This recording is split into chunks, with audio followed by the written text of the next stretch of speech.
Ohsweken Speedway for the Freestone Dirt Classic. We are rolling ahead of schedule. As you can see, this field of cars is lined up on the front straightaway. We are about to get underway with pre-race festivities. I'm Adam Ross. Joining me is Greg Callan up in the booth. Clinton Jeffrey is trackside. Ran our qualifying heat races earlier on this evening, and what a show that was. Greg Callan, these drivers let it all hang out. And in one qualifying heat more than the other. That second group of cars, I mean, I think we saw more action in that heat race than what we saw in the main event last year. And I'm not saying that the main event last year didn't have the action, but these guys were really, this year, coming out, hanging it more on the line, I think. They're feeling more comfortable, and they were racy, and I'm sure making their pit crew members kind of sweat a little bit more than they would for what was just a qualifying heat race. They were driving with a lot of confidence. Now, look at our fifth place starter. Thomas Neveu has never raced anything on a dirt track. He is a rookie in the NASCAR Pinty series. He's going to start fifth. Right in front of him is the only driver to compete in all 199 Pinty series races, DJ Kennington. And right behind him is Stuart Friesen, arguably the best dirt racer Canada has ever produced. No pressure. No pressure. And I'll tell you what, he was in that qualifying heat, and he didn't look out of place at all. In fact, he was really pressing the matter at times and had complete car control. It was a blast to watch. Dave Bailey right behind Stuart Friesen in the 36. He had a great qualifying heat as well and looked racier than he did last year. He looked far more comfortable, I think, in the car here tonight, the home track favorite. In that 36 machine there, we see Stuart Friesen in the Glenn Stiers Racing Chevrolet, and a different car than what he drove last year in the Pinty's 100. And folks, now is the time. If you want to walk up to the fence and get some pictures of these cars, once they get rolling, we'll have you back in your seats. But let's keep on going down that inside row. I mean, Kenny Schrader at the front in the 22 machine. Dave Bailey in the 36, like you said, looked right at home. Andrew Ranger in the 27. I expected him to take to this like a duck to water, because he's run a lot of dirt before. He's raced on the ice. We look at our ice racers in the field, Andrew Ranger and LP Dumoulin. I'm going to say maybe it doesn't translate over to dirt quite as well as we thought. Not that Ranger hasn't been good, he just hasn't been phenomenal. No, he wasn't what we expected even last year, but at the end of the day, he was still in the thick of it all race long, and he's right there behind Dave Bailey. He's got a good starting spot. He can see the front of the field, and he's got another guy on his outside that is just full of talent, and we've watched him grow up in Brandon Watson, and I like watching Brandon Watson attack the dirt because he's not afraid. He doesn't have a background in dirt track racing, but that number 9 car has been it's been there in the thick of it last year and again here tonight, and Brandon puts it all on the line. You won't find a driver more willing to attack something new than this guy. And now, Clinton, we're going to ask you, because we're getting some questions up here of whether it's time to go. Clinton's got a phone, a radio, a microphone. He's got it all.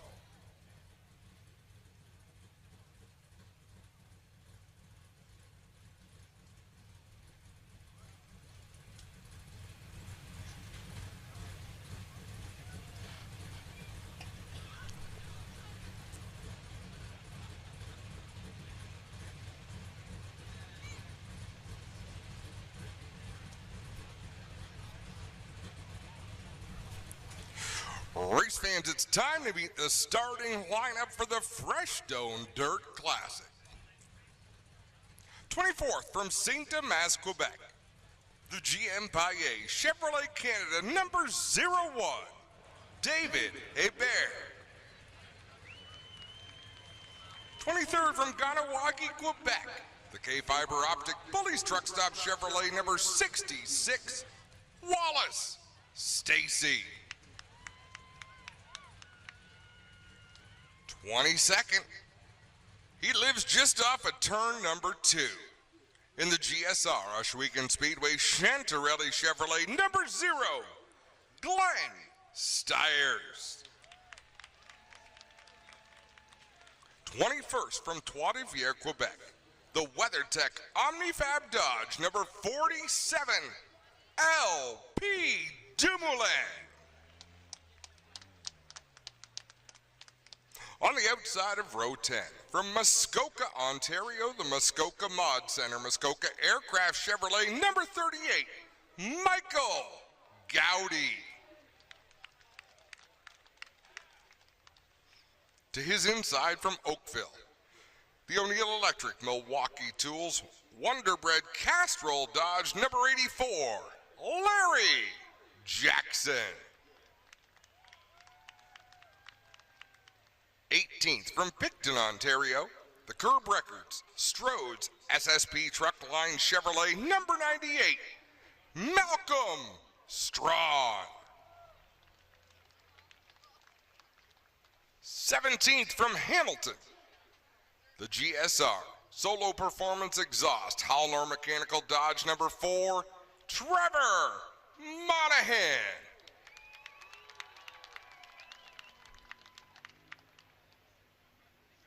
16th from Ohsweken, the Nitro 54 Variety Sitting Bull Tire Ford number 99, Aaron Turkey.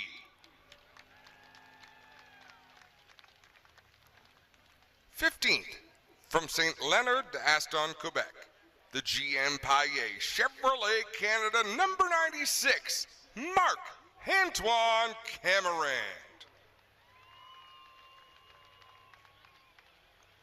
14th from St. Donat de Montcalm, Quebec, the Prolong Controls Russo Metals Ford number 1, J.P. Bergeron.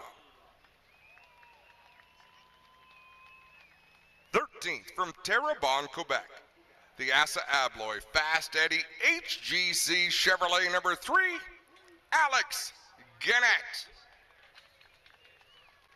Starting 12th from Stayner, Ontario, the Leland Industries GMS RGC Sheer Metal Products Chevrolet number 9, Brandon Watson. 11th from Roxton Pond, Quebec, the GM Paillet Chevrolet Canada number 27, Andrew Ranger. Now, race fans, your top 10. On the outside of row number 5 from Bracebridge, Ontario, the Sierra Excavating A&G, the Road Cleaners Chevrolet number 31, Daniel Bois. Starting 9th from Hagersville, the Transaxle Transport Sales and Service Dodge number 36, Dave Bailey. 8th from Ganawagi, Quebec, the Recap Recovery Drink Bullies Truck Stop Chevrolet number 92, Dexter Stacy. 7th from Sprakers, New York, the Glenn Stiers Racing Chevrolet number 19, Stuart Friesen.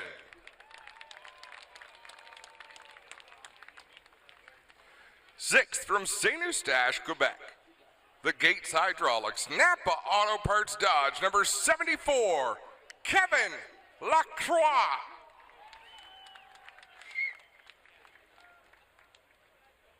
5th from Oka, Quebec, the Aviram Home Hardware Ford number 24, Thomas Neveu.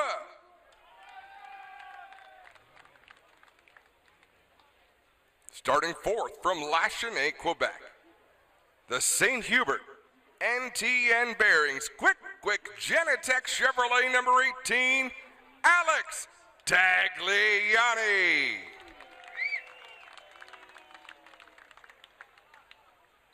3rd from St. Thomas, Ontario, the Super Clean Castrol Edge Spark Powered Dodge number 17, DJ Kennington. And now your front row on the outside of row number 1 in the GSR, FBM, Delta Bingo and Gaming, RGC Chevrolet number 20, Trayton Lapsevich.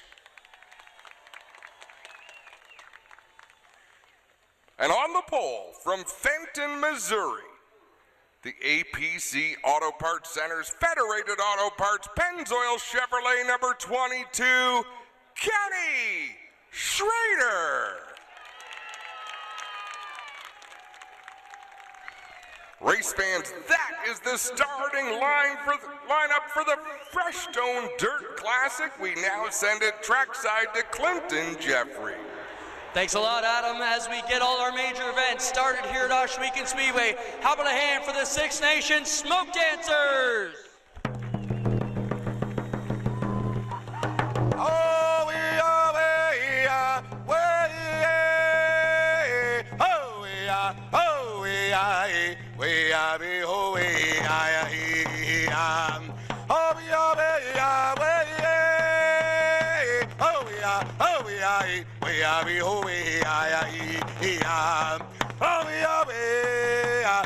are, oh, we are, we are, oh, we are, oh, we are, oh, we are,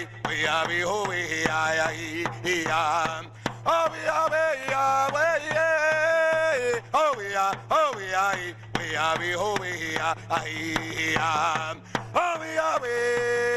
oh, we are, oh, we are, we are, oh, we are. One more. Here we go, one more. Hi-yo, ya know how I know how I yo, ya know how I know how I ya know how I know how I ya know how I know how I yo, ya know how I know how I ya know how I know how I ya know how I know how I yo. How about a hand for the Six Nations Smoke Dancers?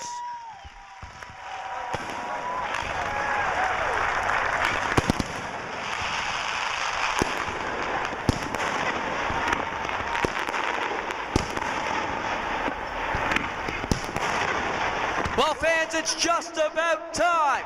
Are you ready?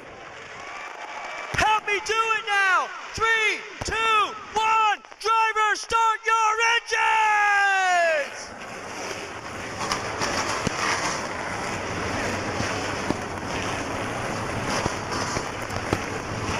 The field roars to life on the front straightaway. A tale of 2 generations.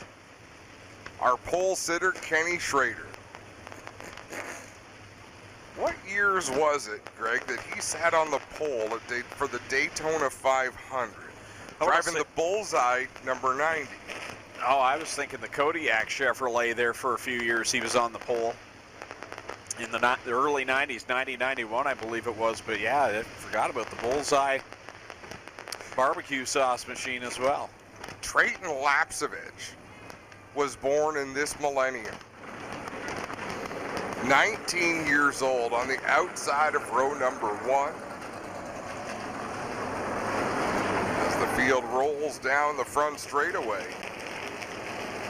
Race fans, we want to thank you so much for coming out to be a part of this show tonight. We have had an action-packed evening. And now 24 cars are set to do battle for 100 laps. We will run 25 laps, there will be a break. Drivers may choose to make adjustments on their race cars. We'll run another 25 laps, there will be another, and these are brief breaks. And then the final segment will be a 50-lap run to the checkers, and if it's anything like last year, it came down to the final corner on the final lap. The fireworks were not limited last year to what blew up into the air and showered these racers. There was fireworks on the racetrack. And race fans, next time out of turn number 4, grab your cell phones, flip on those cell phone lights. Let's start in the back straightaway in the pits. Salute these drivers. They're going to go 4 wide.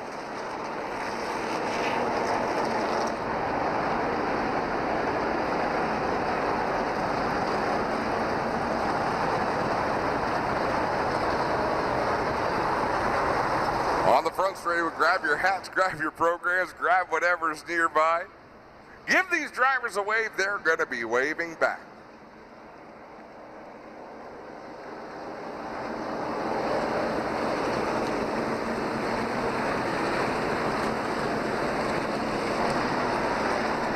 I think I hit the panic button there, Greg.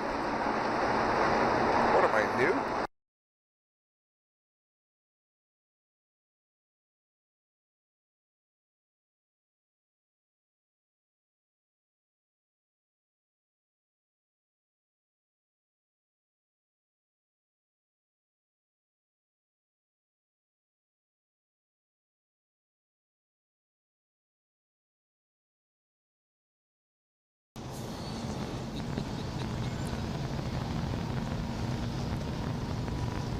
There we go, lights on the back stretch. See, I'm pleased we've got 2 nights to do this year.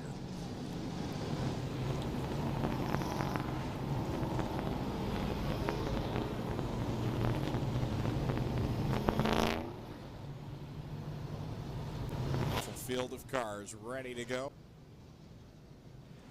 Remember in our heat earlier on, David Hebert slammed the wall on the back straightaway. That crew went to work, made repairs to the right front of that 01 GM Paillet machine. He will roll off in the 24th position. As you mentioned, Greg, anybody who participated in that second qualifying heat, they are a war-battled driver now. Like, there should be a badge. They should all have a sticker on their car that they passed the gauntlet. Well, you could tell the 24 machine had been in that qualifying heat by the scuff marks right front of Navu's ride there, and that was the battle scar that came out of that. Hebert's got his car all fixed up. He took a hard hit on that backstretch wall, but it looks good. And these are durable race cars. I mean, I brag on these cars. I've had the pleasure of announcing this series since 2007. These are the toughest NASCAR stock cars in the world. There is no aero. In fact, if one of these bodies flew right off the race car, it wouldn't slow it down. So they're tough, rugged machines, and they're going to do battle out here. This is an impressive field from front to back. Kenny Schrader on the inside in the 22. Trayton Lapsevich on the outside in the number 20. They're going to bring us to green for the Freestone Dirt Classic.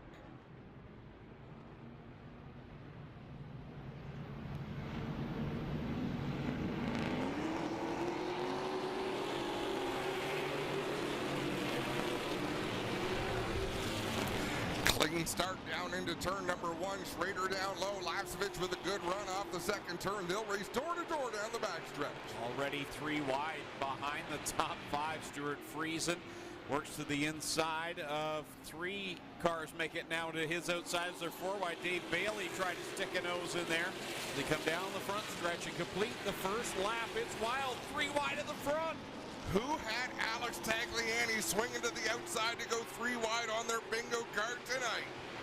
The driver from Lachenay, Quebec, working the high side. Trayton Lapsevich down low. They'll drag race off at turn 4. Kevin Lacroix right in the thick of this as well. He's running in that 74 machine to the outside of Kenny Schrader.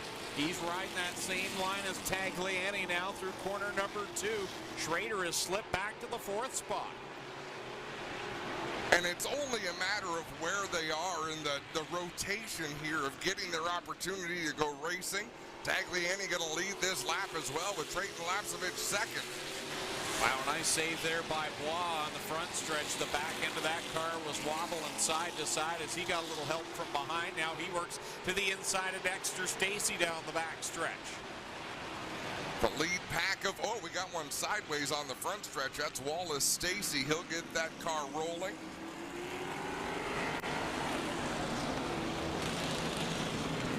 take off. I think he'll get back around the 20 of Lapsevich and will organize this field. But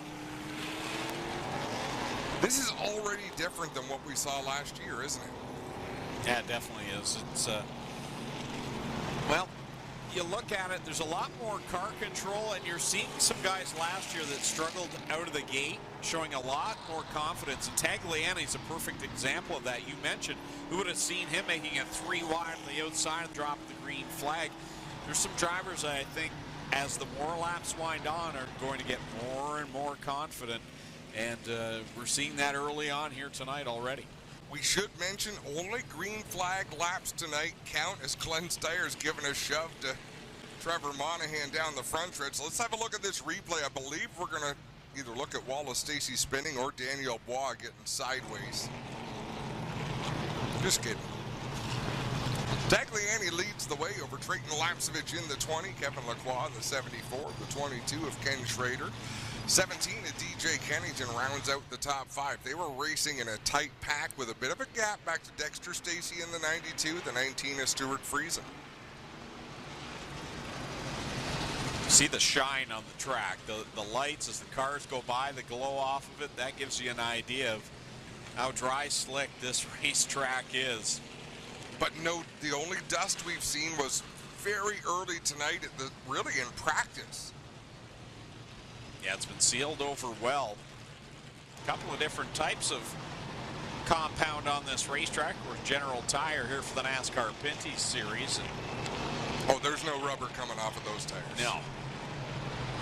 Like, if you stuck your thumb in the tire and then stuck your thumb in the fiberglass body, they're about the same hardness. I heard that about these tires. 1 to go, we'll double this field up. I'm a little surprised Tagliani chose to go to the inside there. In that 18 machine, Trayton Lapsevich up to the high side. The field doubles up and falls in line behind them.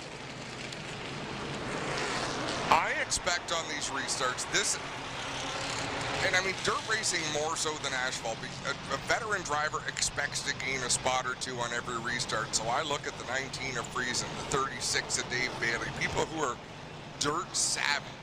This is their opportunity to get out there and try to pick up 1 or 2 spots at a time.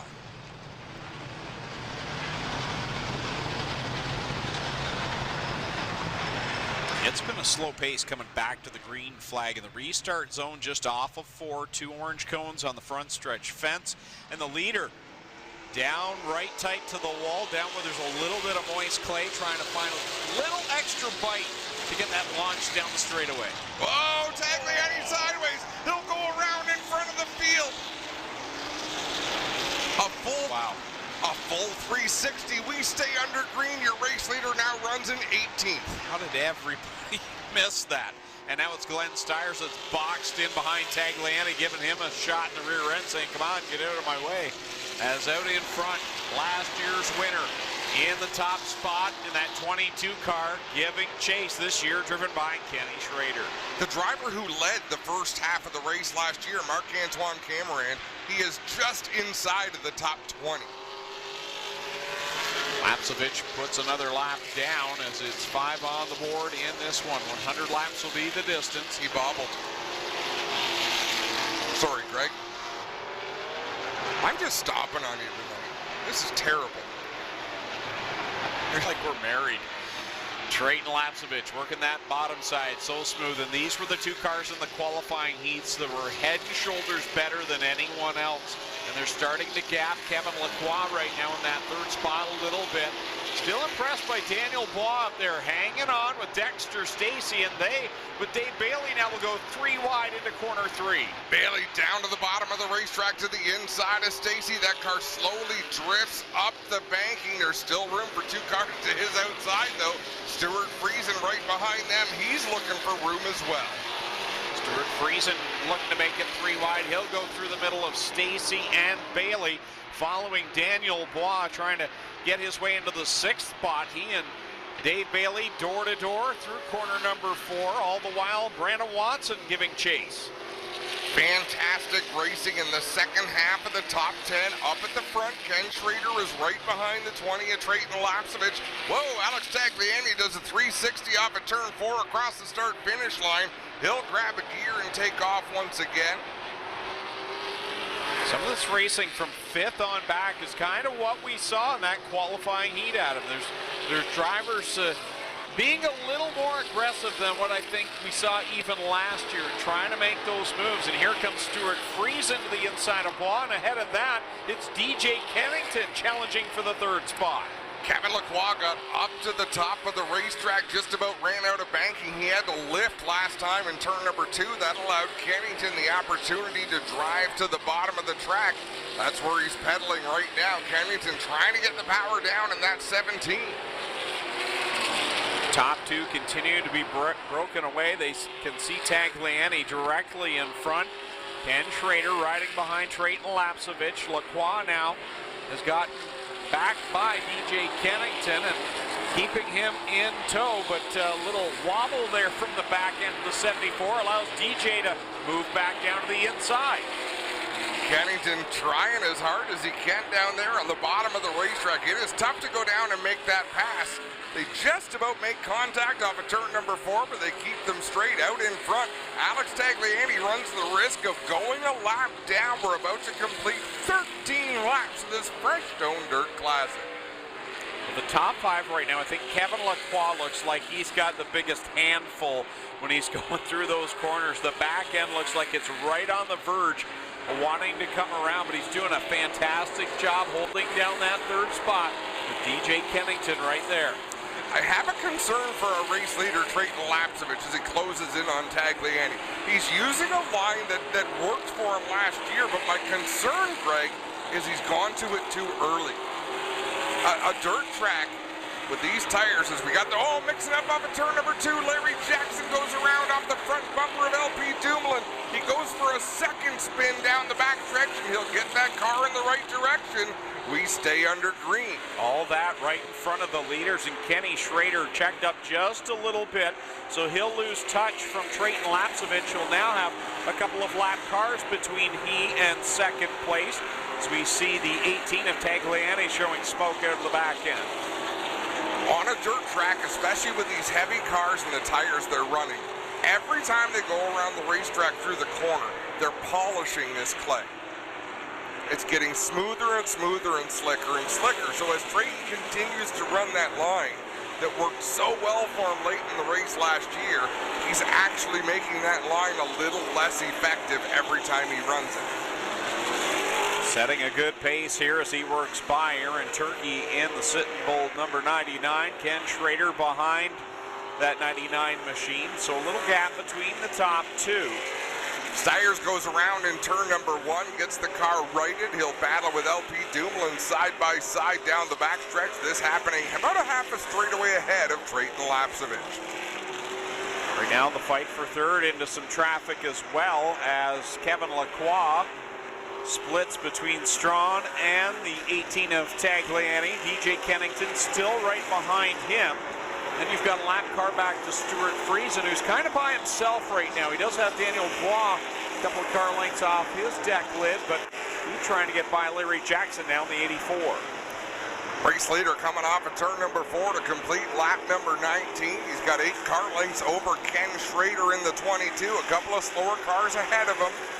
Remember, the break will be at lap 25. Someone will get the free pass during that break. So whoever is the top running car a lap down, they're going to get back on the lead lap. So it's sort of a race to either stay ahead of the leader, but if you do go a lap down, you want to make sure that you're the first car of those lap down cars. Lapsevich to the outside of Glenn Stiers. He's right behind Dumoulin in the 47. Ken Schrader still 4 or 5 car lengths off the back end of the 20, but still very early on in the race. And for drivers like Schrader and for Lacroix and Kennington, even Friesen and Bois back there, no need to really press things because this first break coming up quickly. And if you're in a good rhythm right now, just kind of hold your pace.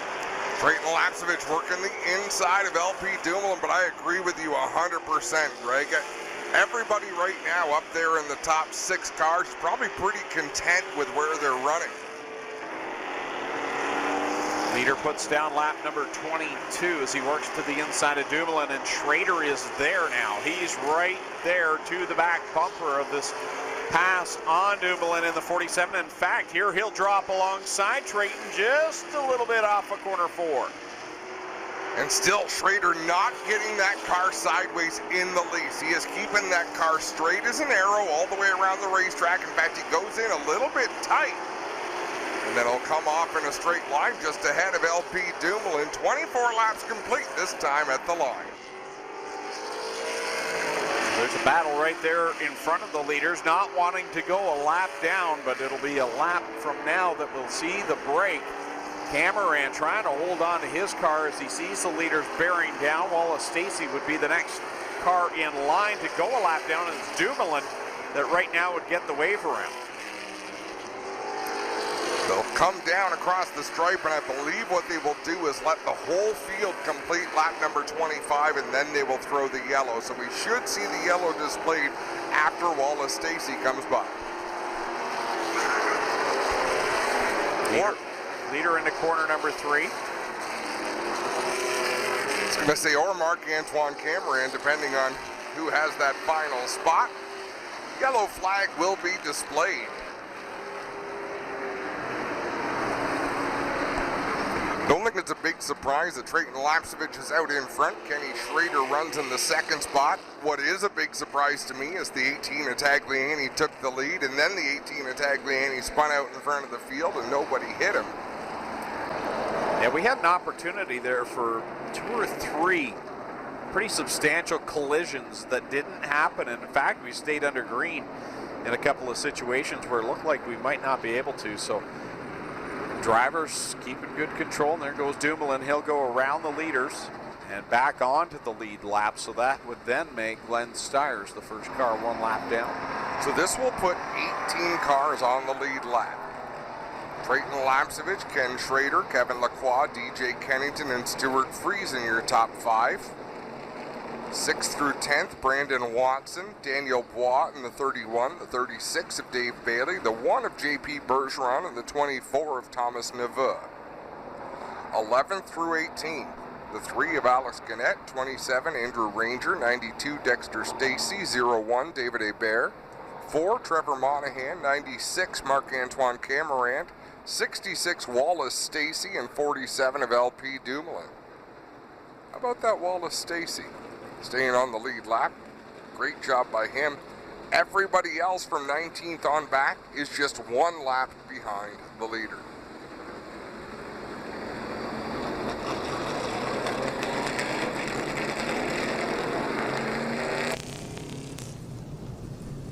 So scoring will make sure the field is lined up in the right direction. Some damage to the front of the 20 of Trayton Lapcevich. Not sure where that came from. I don't remember him getting in any sort of major skirmishes there in the pass for the lead, but it was pretty hairy there at the very start, so I'm sure somewhere along there. Unless he clipped that inside wall. Yeah, that's possible. We see that on Friday nights from our regulars, clipping the inside wall, and in fact, there goes Tagliani now to the pit area. The pits are open. If you elect to pit, you forfeit your running position on the racetrack. But when you come out of the pit, they'll come out in the same order they went in. So Tagliani, Cameron, and Wallace Stacy will go to the back. Cameron and Stacy still on the lead lap, but they were running 16th and 17th. So really, what are they giving up? We'll take a quick break for those of you watching the stream, and we'll be right back from Ohsweken Speedway.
So the yellow flag displayed. Cars will begin to roll again.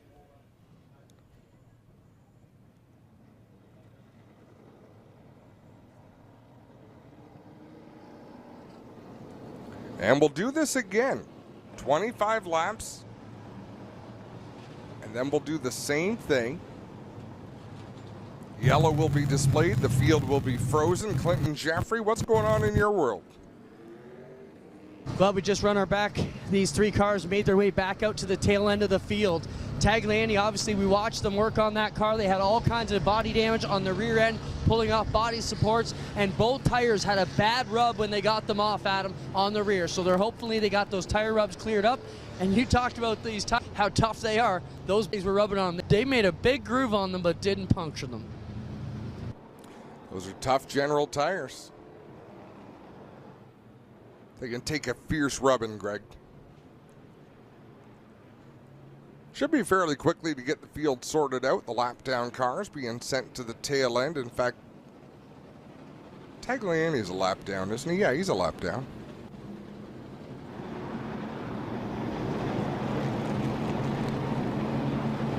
Why am I asking you? I've got the scoring right in front of me. Well, it crossed my mind. Well, you need to speak your mind. I was listening to you talk to yourself. Alex Tagliani runs in the 23rd spot. Malcolm Strawn, 24th.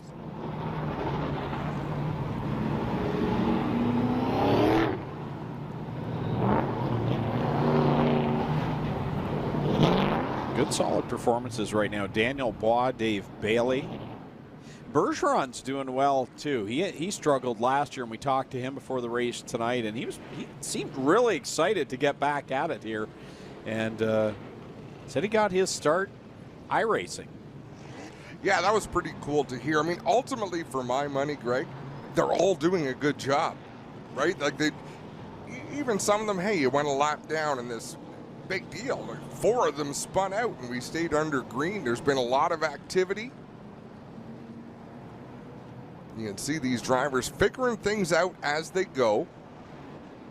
DJ Kennington having a DJ Kennington type run. He's racing there in the top 5. He hasn't put his car in a perilous spot, but let's wait until the money's on the line and see where that 17 heads.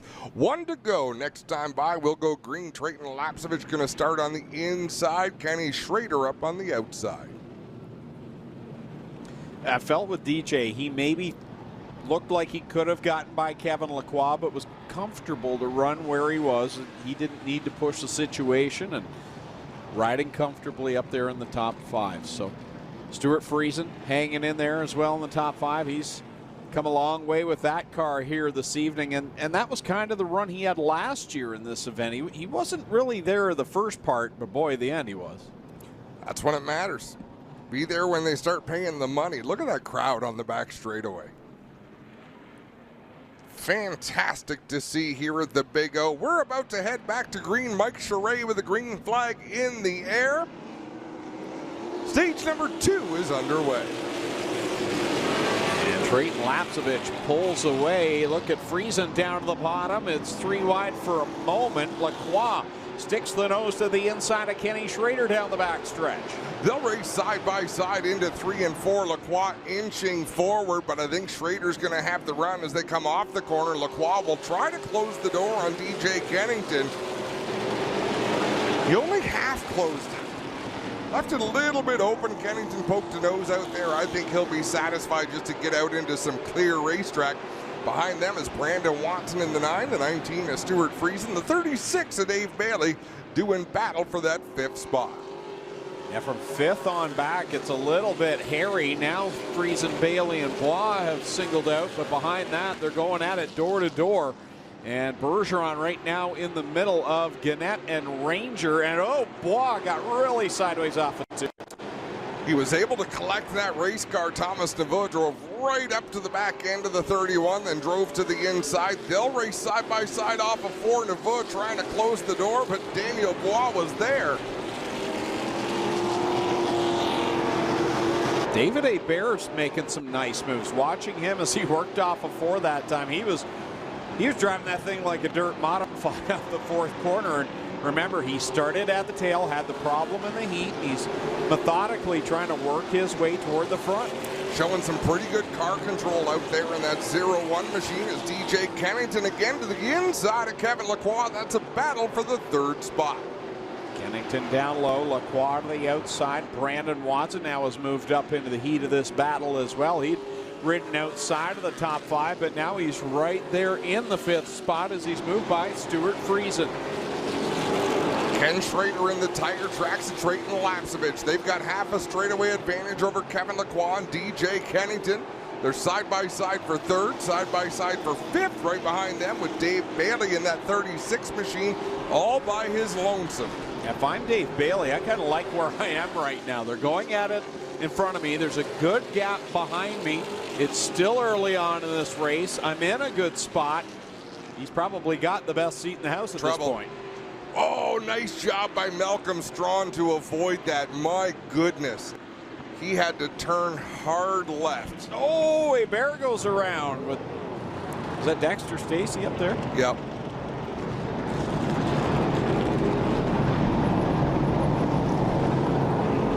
That might have just knocked out our free passes. So if a free pass car, if the car running, the top running car a lap down, if they are involved in the yellow, they don't get that free pass. Fiberglass for sale souvenirs, folks. Let's have a look at this replay down into turn number 1. It'll be on the far right of the screen. Stiers goes around. Tagliani kissed him right on the nose. And Malcolm Strawn, I don't know how he missed that. He just knocked a little bit of fiberglass off the back corner of Tagliani's car and took a little bit off the back right rear corner of his car as well.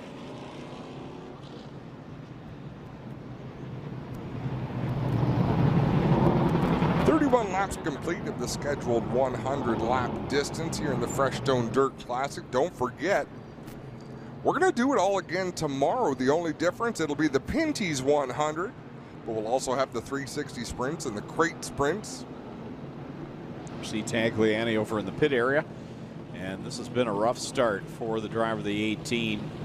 Man, it started out fantastic. He made that move to go out front and lead, and it's been downhill ever since that slide in front of the pack.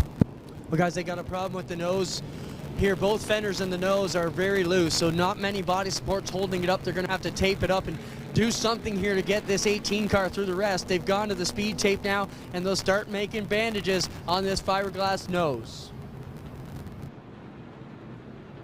Well, I would think they all want speed tape. Got to say hi to Paul from NTN Bearings. He's down here with a whole gang. Paul, can you count on two hands how many guests you have? Probably not, eh? You always travel with big numbers. There you go, 50? We appreciate it. Good to see you, my man. Of course, a little disappointed to see that his driver Tagliani is down in the pits. We've got great sponsors and partners. And Greg, they're not our partners, but if you're a partner of one of these cars and you sponsor these teams, you're a part of the family. Awesome to see them out here. We saw people from WeatherTech, people from NTN Bearings, a lot of people. APC has a bunch of guests out here. There's Tagliani. He's made it back out. As long as he doesn't take the passenger door off that thing, NTN's still getting their coverage.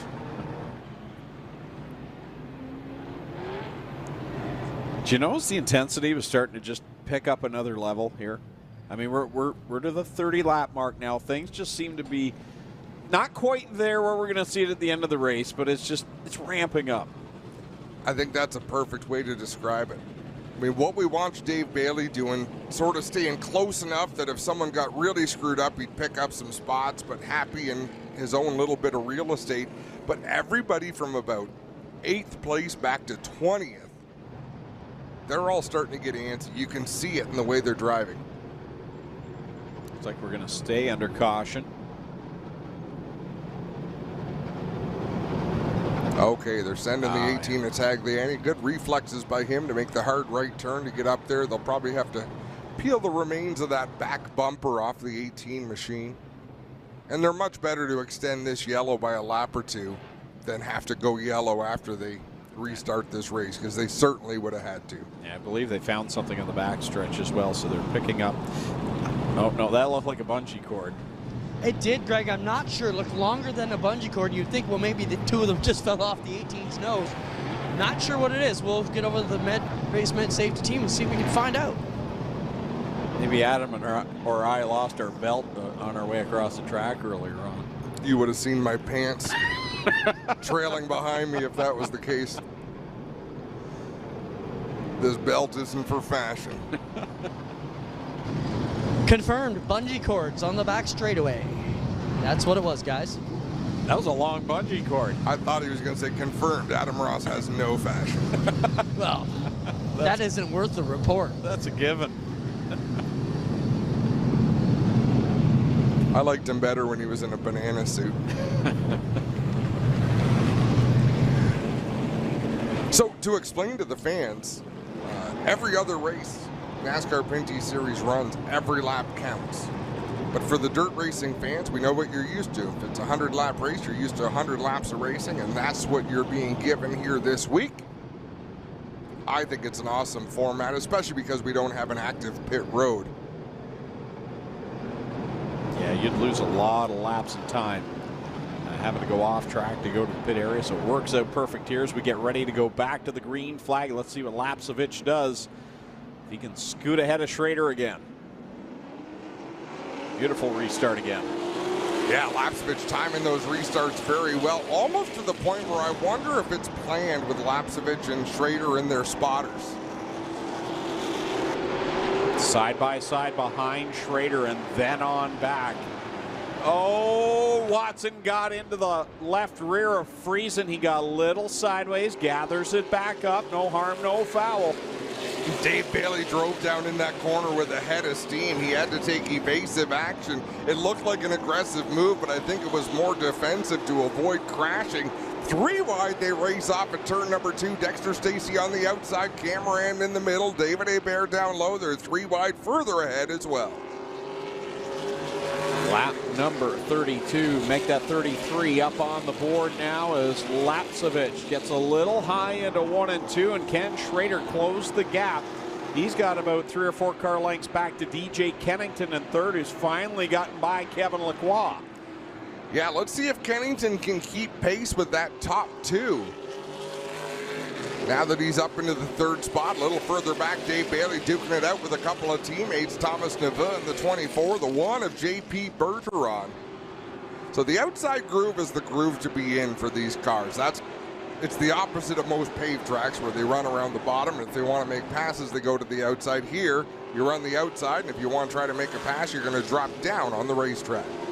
Gotta say, this is the run I think we expected out of Dave Bailey last year. We were hoping he'd be up there challenging in the top 10, and he's doing just that, having a good run right now. And he's got Bergeron on his back bumpers, having a far better year as well here in his return to Ohsweken. Yeah, it's fun to watch some of these drivers. Like we said, figuring this stuff out and knowing what they want to do behind the wheel. There's also a great battle going on deeper in the field to be the top running car 1 lap down. Daniel Bois starting to slide back a little bit in that 31 machine. He was up in the top 5 early in this race. He has really slipped down through the rankings. Bit of a comeback here for Cameron as well in the 96 as he works to the inside of his fellow GM Paillet Chevrolet driver there as he had that pit stop. Remember, went into the pit area early on during that first stage break and started at the back, but he's clawing his way back into contention. Even with DJ Kennington up to 3rd in that 17, they're not able to keep pace with Trayton Lapsevich and Ken Schrader, that duo pulling away by a little bit more than 1/10 of a second a lap, which is equated to almost half a straightaway here as we're about to complete lap 39. Lapsevich across the stripe, Schrader in tow, then it's Kennington, Lacroix, and trouble. Friesen.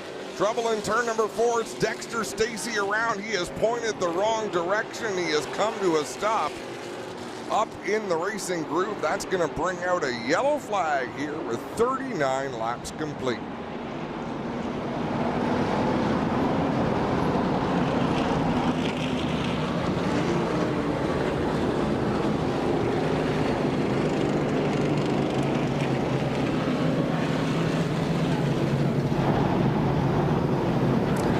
What we're seeing is it's very difficult to make progress down on the bottom of the racetrack, but I've got to think, Clinton, Jeffrey, you might have a better view of this. Are they using up the top groove? Actually, hang on, let's look at a replay here first of Dexter Stacey. He was up on the outside of Trevor Monahan. Didn't look like there was much contact as Stacey goes around, but Clinton, does it look like they're polishing off that outside groove, or do you think it's going to hang in there for all 100 laps? Well, it's not polished, Adam. If anything, it's the driest part of the track is the upper lip right where they are, and they continue to dry it up, which is going to make it slicker and give it less bite. Maybe a bit better than the polished stuff, but still, it's not good. It's loose. It doesn't take the tire pressure as good as a packed Speedway would. But I do see the upper lane is starting to dry out a bit, so that may pull them down another half lane into the bowl. And really, once that happens, once that racy groove goes away, it's going to open it up for these drivers to explore, because most of them have been running up on the top, so they're going to have to figure out what their car will do lower on the racetrack. Well, the other thing we see in these 100-lap races, we see a lot of the top contenders not make their way to the pit area. So what do they know? Do they know their car's going to come in? A guy like Stuart Friesen or Brendan Watson in there, are they hanging on for the end because they know their car's going to be better? Or is this what they got and they're just hoping other guys have problems? Well, it's either option A or option B, and we don't have the luxury of knowing that. Do you see any reason to believe, Greg, that this race would come down to anyone but Trayton Lapcevich or Ken Schrader? At this point, no. But, and I was thinking that under the last green flag run, I thought this is probably going to come down to these two drivers. But that green-white checker, that overtime, anything can happen. And guys like DJ, Kevin Lacroix, and Stuart Friesen, they're not going to just sit back. They're going to make the Hail Mary type moves, especially when you have someone like Friesen that he's here just to win, period. Yep. He's got no skin in the game other than to win. And Ken Schrader, so he raced on the weekend up at Sunset Speedway with the APC Series, and he had a solid run, somewhere in the top 10. But I overheard someone say, you know, he doesn't want to mess with people who are running for points. And I think this is the kind of racetrack, these are the kind of conditions where he doesn't have to mess with anybody. This track is so wide, there's racing room out there. We could see him contend for a win without having to really get in and, you know, roll up his sleeves and get his hands dirty. I think this win would mean a lot to Ken Schrader, and he's had a lot of success here over the years in the UMP Modifieds. He's come up for the last number of years.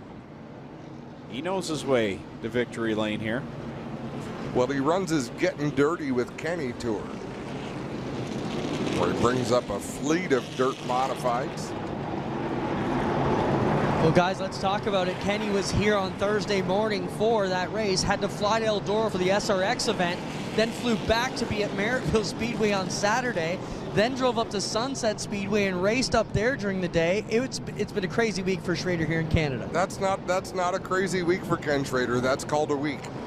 Races about 70 times, says he's in the car over 100 days a year. I can't imagine he would want it any other way as Trayton Lapcevich leads them off of turn number 4. Green flag in the air. We're back underway. Interesting restart there. Just watching what different drivers were doing on that restart. Stuart Friesen was trying to do something a little different. I think watching what Trayton's been doing, and that might come in handy a little later in the race. There is nobody in this field who will do a better job of reading what other drivers are able to do and translate that into their own program and figure out how to do it themselves. Back down through 1 and 2, Lapcevich, Schrader, and Lacroix, and then you've got Kennington single file before you go door to door. Well, it was there for a moment with Friesen and Watson. Seems like they've been caught together most of the evening here. A lot of bumper tag going on deeper in that top 10 and further back than that. They're stacked up 4 wide out of turn 4. David Hebert going to come across the nose of Daniel Bois on the 31 to trim that down to 3 wide racing. David Hebert's been one that's really been trying to use the bottom lane to see if he can find anything down there, and it's just not working. He's definitely dirt tracking it off the corners, and he's scrubbing off a lot of speed in that area, but when the track is this wide and there's that much competition. And now we're going to see him spin down in 1 and 2. Hebert goes around. He's pointed in the right direction, but I doubt he will get that car rolling. And at this point, if you don't have a car that's able to get up inside the top 10, you got to maybe look around and see if there's something else, some sort of moisture or grip somewhere that the others aren't finding. But right now, it's all up at the top. Lapsevich, Schrader, Lacroix, Kennington, and Friesen. Clint, I want you to do us a favor and have, Marc-Antoine Cameron makes contact with the 24 of Thomas Neveu. I want you to take a good hard listen to that 96 car. They had the hood up on that race car. I wonder if they might have pulled a spark plug wire or done something crazy like that to get some of the horsepower out of that race car. Yeah, because he's marched back up. He's up to the 8th spot now. And that's, only 20 laps ago that they had that stage break. Yep. And they would not have tuned that car up. They would have done something to try to detune that car. Stuart Friesen to the inside of DJ Kennington. He'll send it down into turn 3, try to slide up in front of the veteran Kennington. Not going to happen this time, but at the line, Friesen with that 4th spot. And that goes back for dirt fans that are used to seeing maybe a small block modified win against the big blocks. A little less horsepower, a little less wheel spin can be your friend on a track that's just like this. And yeah, you have to question maybe Cameron did that.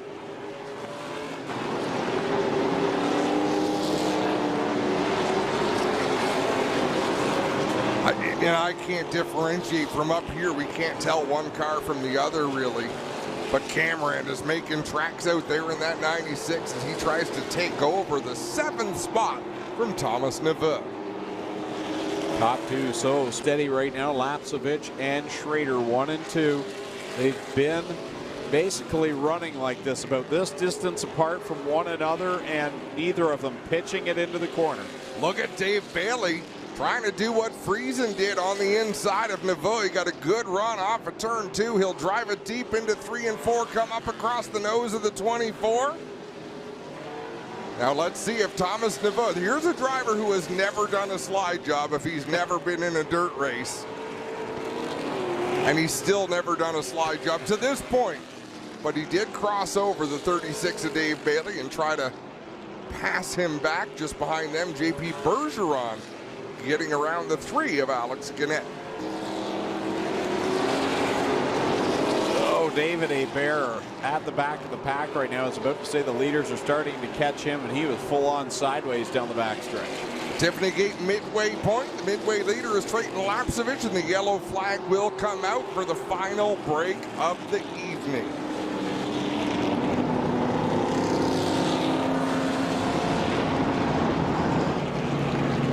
Gather the pack up here under yellow with Trayton Lapsevich leading the way. We'll take a break of our own and be right back from Ohsweken Speedway.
Welcome back to Ohsweken Speedway. The pit entrance is still closed.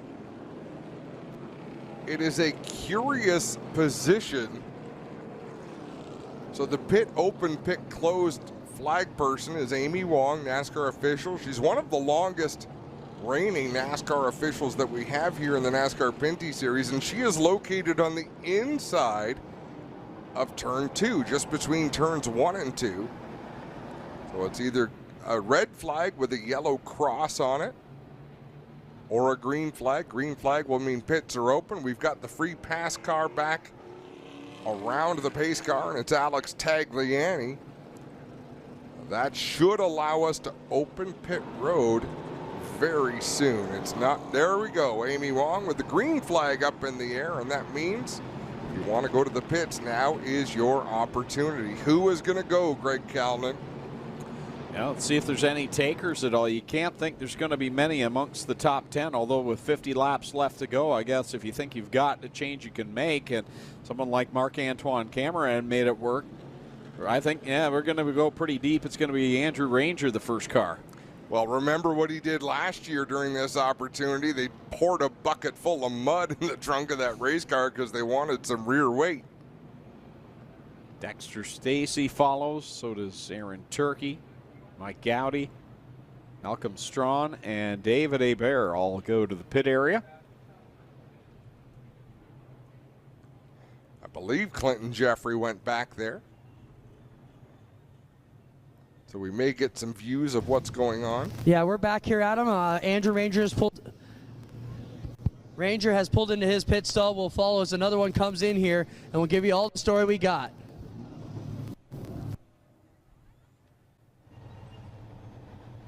Look at Tagliani's car. Still rolling. It'll buff out. Well, down here in the pit road, yep, we got David Hebert has just come in.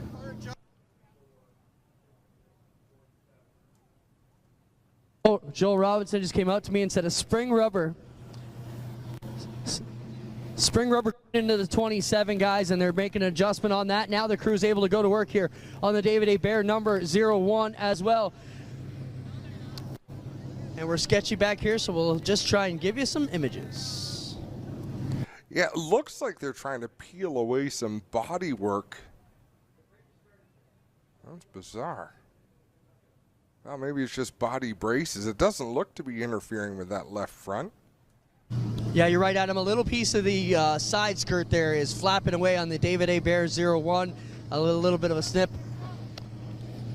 And they'll get that one cleared away. So Ranger here on pit road along with the 92 and the 01.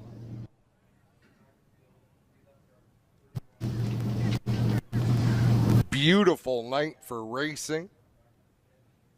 This track looks pristine under the bright lights here, and the playground in Glenn Steyer's backyard. We haven't featured that yet tonight, have we? Don't know if we can make requests from the truck, but Glenn Steyer's house, and we introduced him from turn 2.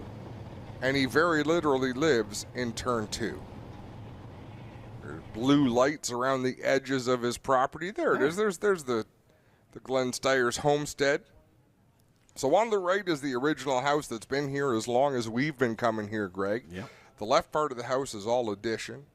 I don't know what that is on the far left, if that's the guest quarters. That's the pool house. Well, that pool house is 3 times the size of my house. But hey. So that's where Glenn lives. And everything else that he's built here is just to entertain his guests and his friends, and he's so proud of what he's built here. And you could see it last year when this event came off. Was such a proud moment for him. Yeah, he's like a kid in his enjoyment of it. Just that pure, earnest, I love racing.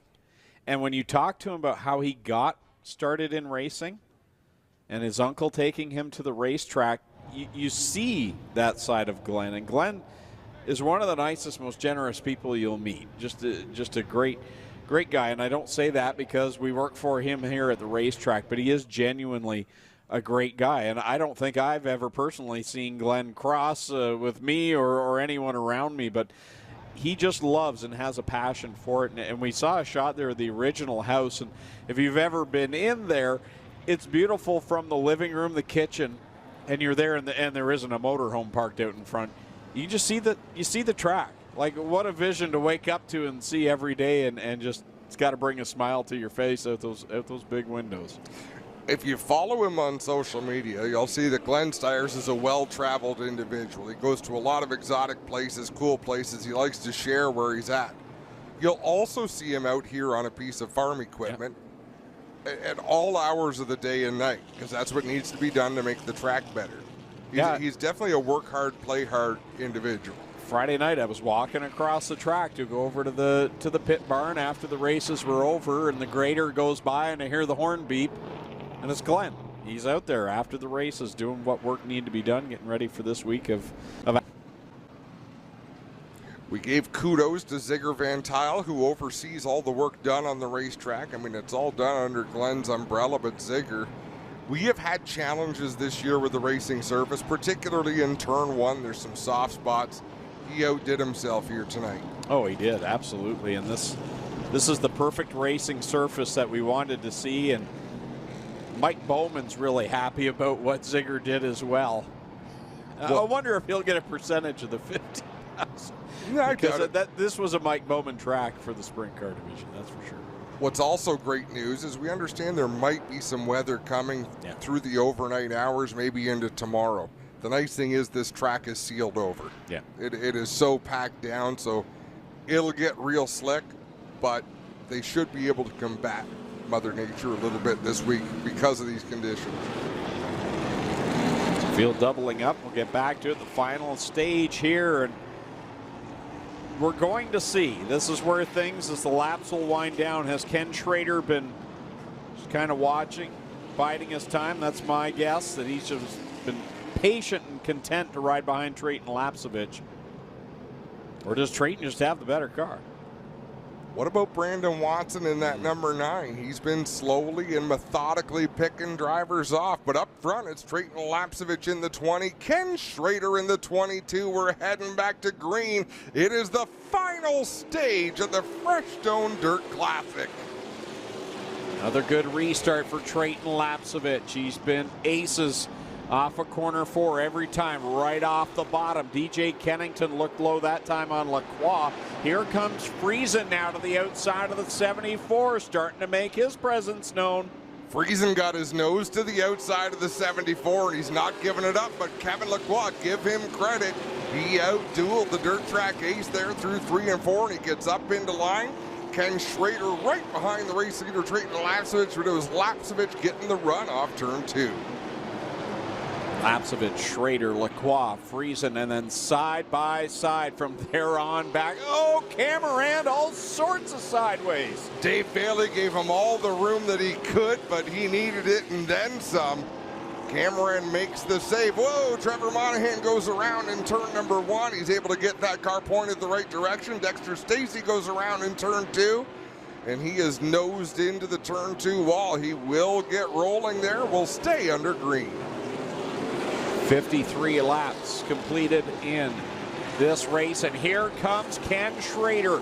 He'll stick the nose down to the inside of Lapsevich down the backstretch as they roll down into corner number 3. He's looking around and seeing what he's got for the leader. For 52 laps, Ken Schrader ran in line behind Trayton Lapsevich. Now we see the KG veteran in that APC number 22 start to venture out of the tire tracks of the 20 of Trayton Lapsevich, and they'll battle for the lead. And the caution now will come out.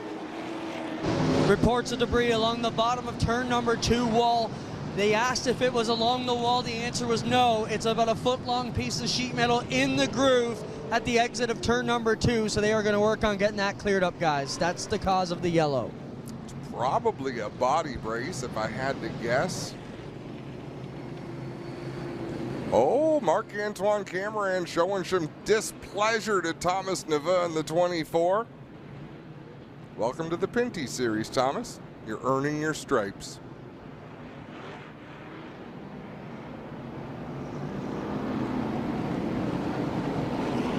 So lap 31, the intensity we noted was starting to ramp up a bit, and now this last stage has gotten underway 4 laps in, and now Ken Schrader is sizing things up, and we've seen the first movement amongst the top 2.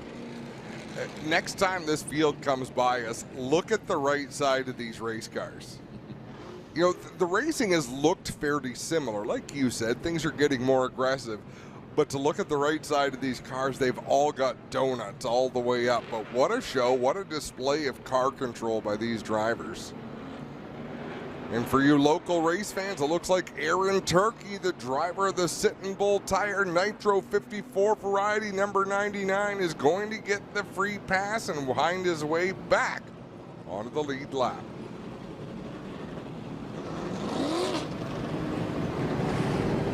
Good for Aaron Turkey, and always great to see him have this opportunity like he had last year and again this year. And I saw him in an interview, I think it was on Friday Night Thunder, and they asked him, you know, did you ever have aspirations of going to NASCAR? And he said, no, not really. He said NASCAR kind of came to me and came to his own backyard, and that's just a cool story for young Aaron Turkey. Yeah.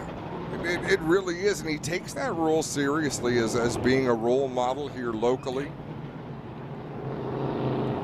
He is so appreciative of every opportunity he gets, like genuinely appreciates what everyone does for him, and you can't help but like Aaron Turkey. He's a father now, and he's made a young family with someone who comes from a racing family, so yeah, that for sure will carry on. So Marc-Antoine Cameron in the 96. You can see the emotion starting to wear on the driver of that race car, Thomas Neveu, and then 24 doing a great job. JP Bergeron in the 1 is looking good out there tonight. This is exactly the dirt track that NASCAR would want to race on. The width of this surface, the style of this surface.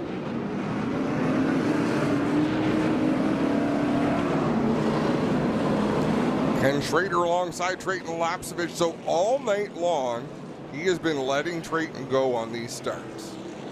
Almost to the point where it looked as though they may have an arrangement, both of those cars prepared by Scott Steckley. The fact that he showed a nose there after that last restart, do you think the deals are over?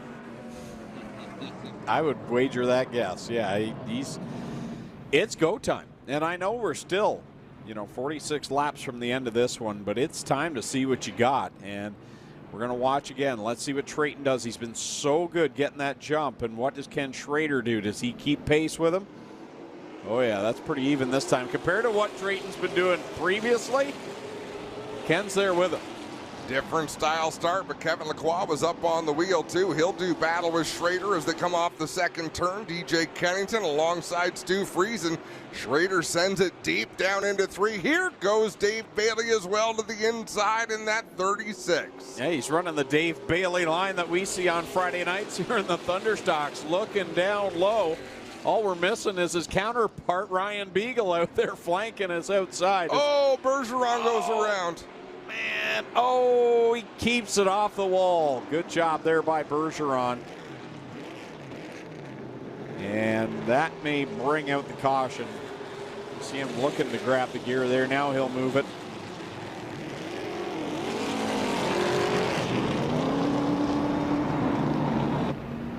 That's frustrating, but he kept the car in one piece.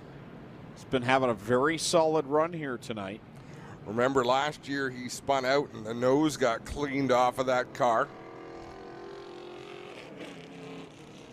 I haven't hung it up yet, but I do have it in my garage right now. That was cool. Let's have a look at this replay from our speed shot. That black car up in the top. Well, the one doing the donut.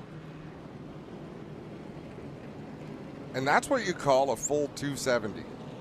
360 would have sent him down the backstretch. 270 had him pointed directly into the wall. And now Larry Jackson in the O'Neill Electric 84 going to get back onto the lead lap. So one by one, we're seeing drivers get back onto the lead lap here as a few yellows have slowed us down in the second half of this race.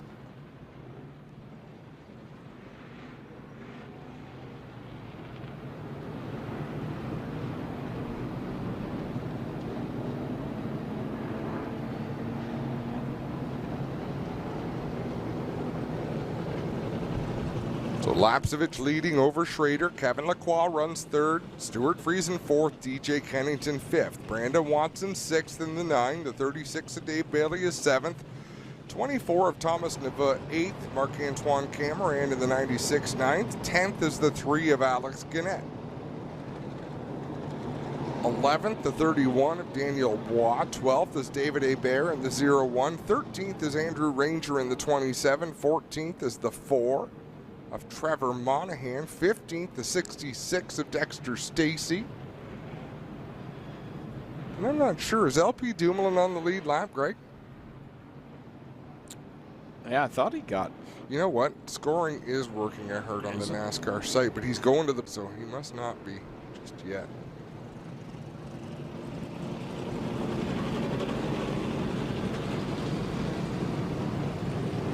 Got to thank Bryce Turner, our statistician with TSN, also for letting me know the timing and scoring was working on the website.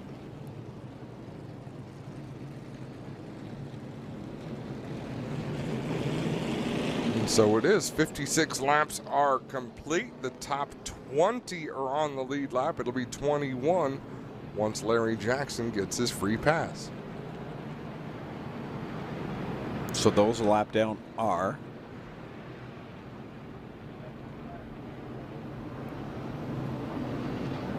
Got to say hi to Bleach Brothers Racing, who are tuning in, because Billy Bleach, when we were talking about Glenn's tires, what a nice and generous guy he is. He drove one of the Bleach cars here on Friday night. Billy pointed out what a stellar fella he is. You left me hanging there. Did I? Yeah, I said, and the 3 cars a lap down are. What did you said? And that then you went into Facebook Messenger. You said that to me? I don't have scoring in front of me. Thank you, Bryce. Malcolm, Strawn, Mike Gowdy, and Glenn's Tires. Hey, who are they? Are those the 3 cars allowed to? Oh, that's terrible. That's something you normally do to me. Well, I try. It doesn't feel good when I do it to you. 1 to go.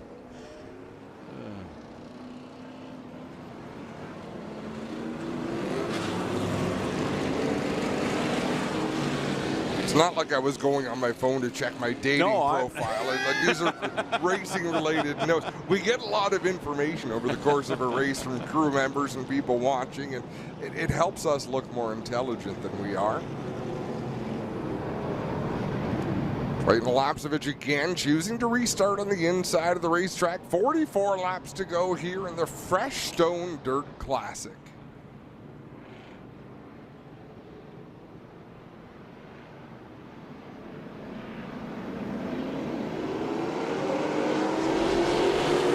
Wow.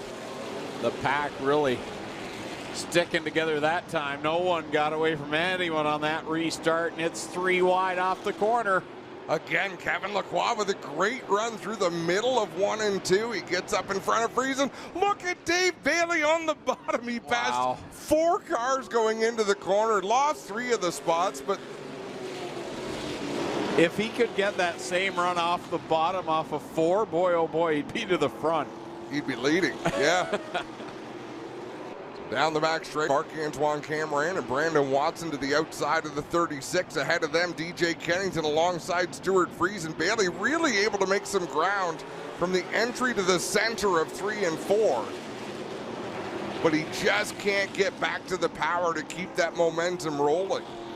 Boy, they are stacked up there behind this battle between Watson and Bailey.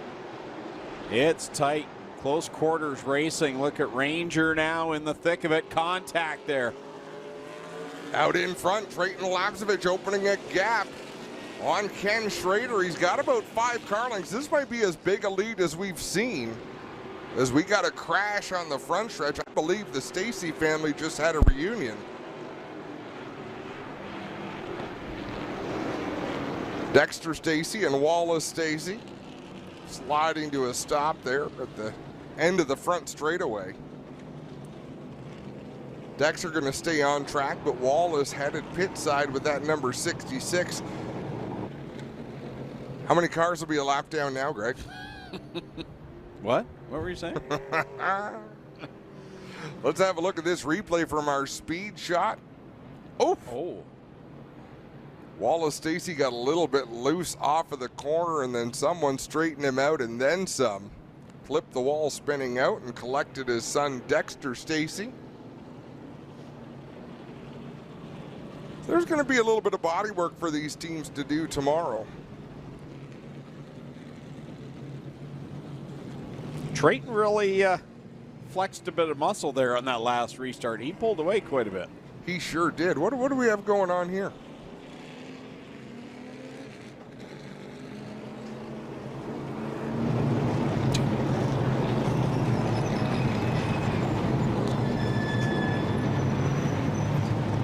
We circulate under the yellow flag. It is possible the free pass car there. Mike Gowdy.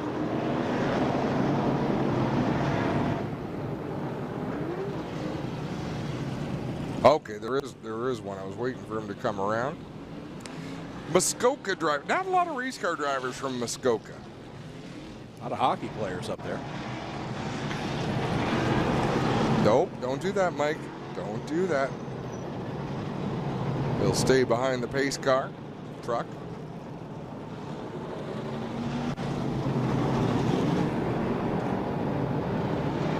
Until the one to go signal is given, then they release the free pass car.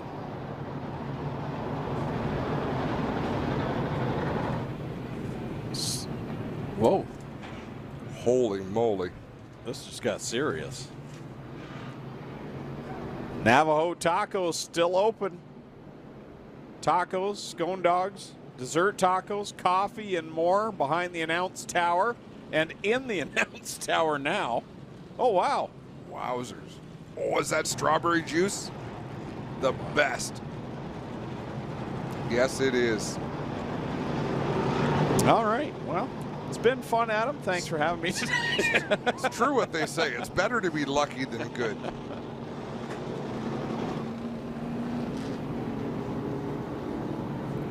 Better get some of this liquid away from the electron. Have you had strawberry juice before? I just did. Wow. That's so That's good. Fantastic. Whoa. We highly recommend it, folks.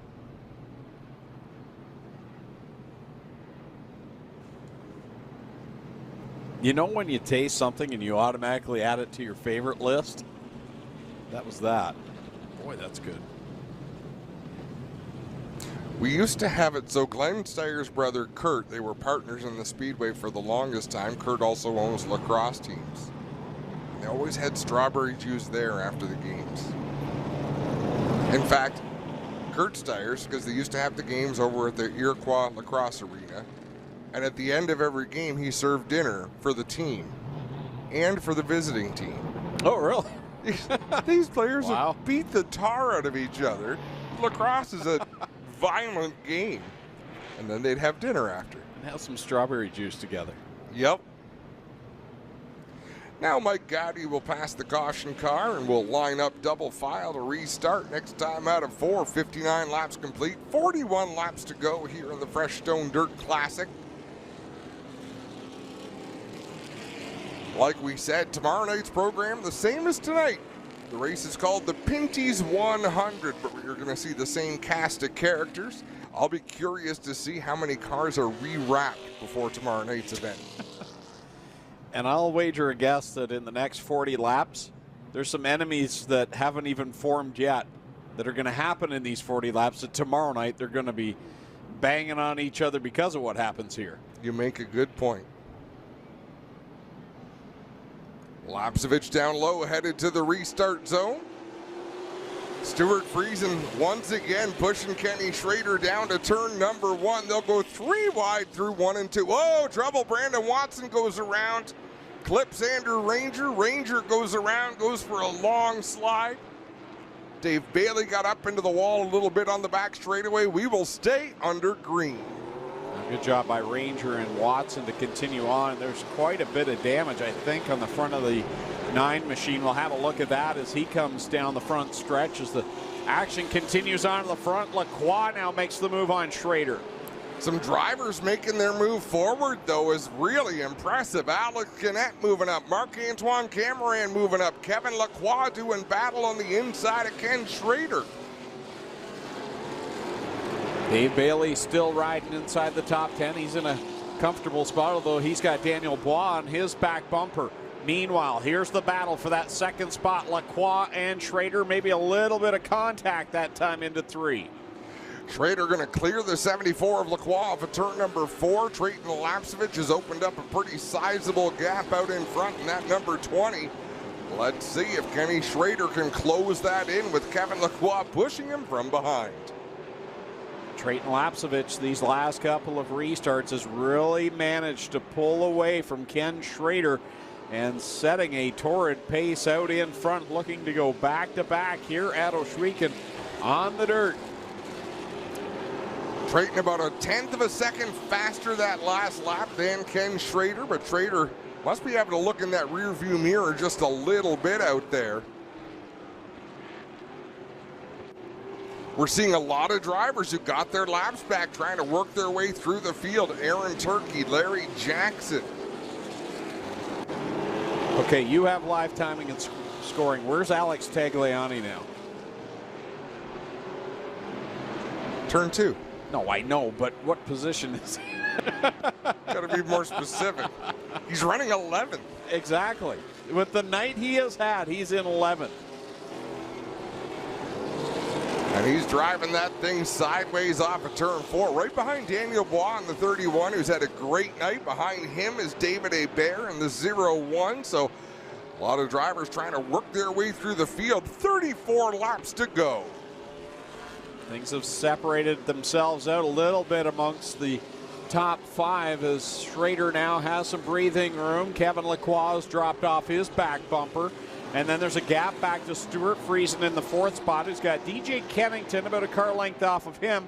And Marc-Antoine Cameron, he made that charge through the field, but kind of petered out a bit just outside of the top 5 and hasn't been able to get up there with the rest of the leaders. No, you're absolutely right. The last couple of laps, Ken Schrader a little faster than Trayton Lapcevich out there. Kevin Lacroix hanging on to that 3rd spot. He's opened a gap on Stuart Friesen. As we look through the field, it looks visibly like the pace has picked up, Greg, but it hasn't. No, it does. It's like the intensity you can visibly see increasing, but these drivers continue to log laps, and we get closer to the end of this one, and Ken Schrader's closing the gap. He's getting right back there to the point that he can see the writing on the back bumper of Trayton Lapcevich's number 20. A little further back, DJ Kennington pouring the pressure on to Stuart Friesen. He pushed him down into turn 3. Now they're in 1 and 2. He's a car width lower than Friesen as they come off the corner. DJ Kennington with a good drive down the backstretch. Into 3 they go. Kennington tucks back in behind Friesen off the 4th corner. So no change in position there. Meanwhile, the leader's catching Brandon Watson, who had problem there that last skirmish. Has some pretty substantial front-end cosmetic damage on the 9 machine. And now the leaders will have to contend with him. Lapcevich closing that gap. He's about 3 car lengths behind the 9 of Brandon Watson. Watson is not going to want to go down a lap, so I don't think he'll make life miserable for Lapcevich, but I don't anticipate him moving over and slowing down for the leader.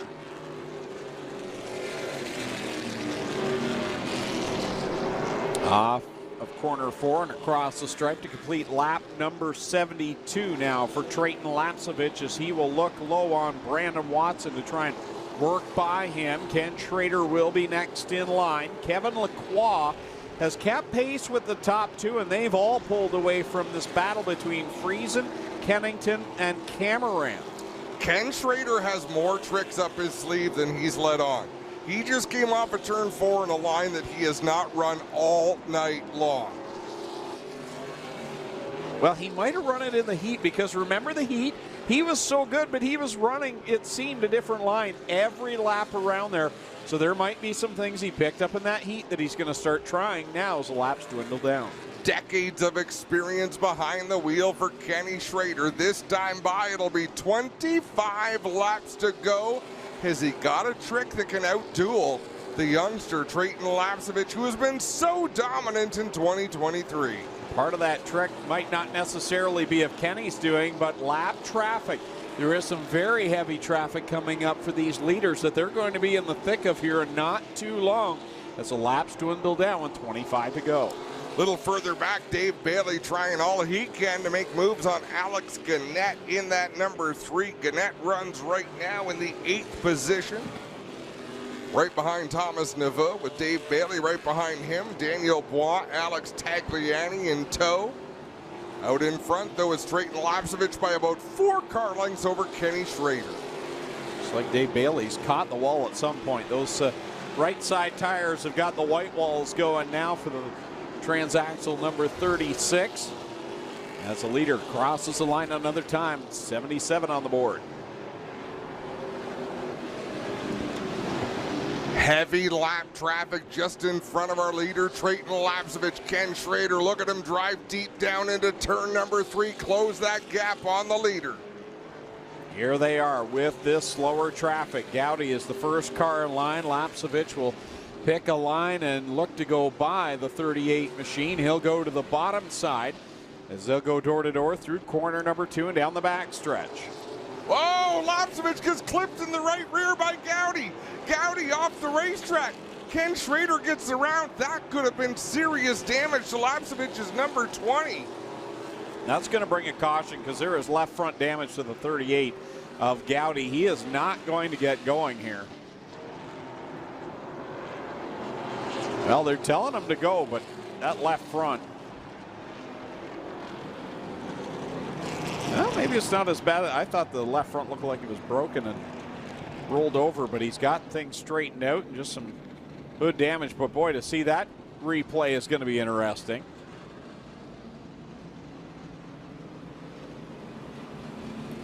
Gowdy, I believe, lost control off of turn number 2 and was trying to regain control of that 38 machine and clipped the right rear of Trayton Lapsevich.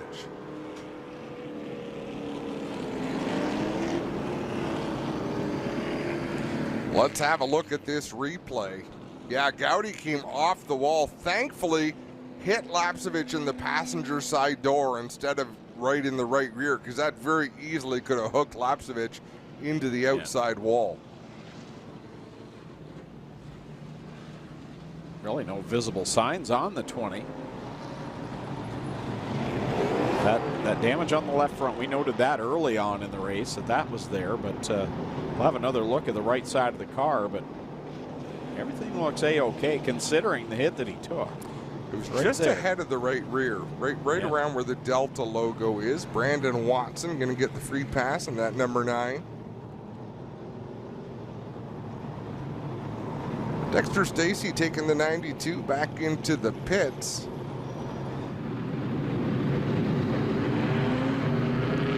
We've got some debris here. What is that on the front straightaway? It's a cookie sheet. Yeah, it's part of the shroud, I believe, that directs the air into the radiator. Brandon Watson would be a likely culprit for that, his front end. Trevor Monahan coming back on the track in that 4 machine. Let's give you a full field rundown here. 79 laps complete. Ken Schrader is the leader. Trayton Lapsevich runs 2nd. Kevin Lacroix 3rd. 4th is Stuart Friesen in the 19. 5th is DJ Kennington in the 17. Marc-Antoine Cameron runs 6th. Thomas Neveu 7th. Alex Gannett 8th. Dave Bailey 9th. And Daniel Bois 10th. 11th is Alex Tagliani. LP Dumoulin is 12th. JP Bergeron 13th. David Hebert 14th. Aaron Turkey 15th. Dexter Stacy 16th, Trevor Monahan 17th, Andrew Ranger 18th, Larry Jackson 19th, and then Wallace Stacy rounds out the top 20. They're all on the lead lap. 21st, he's getting the free pass back to the lead lap. It's Brandon Watson, which will leave the only car 1 lap down, Malcolm Strawn, in that 98. Ironically, the only car out of the race is the 0 of Glenn Stiers.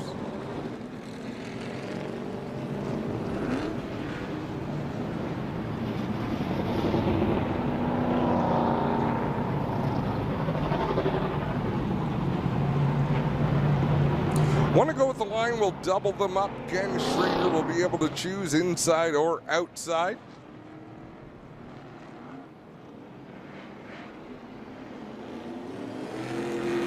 Looks to me as though Schrader's choosing the outside line. Wow.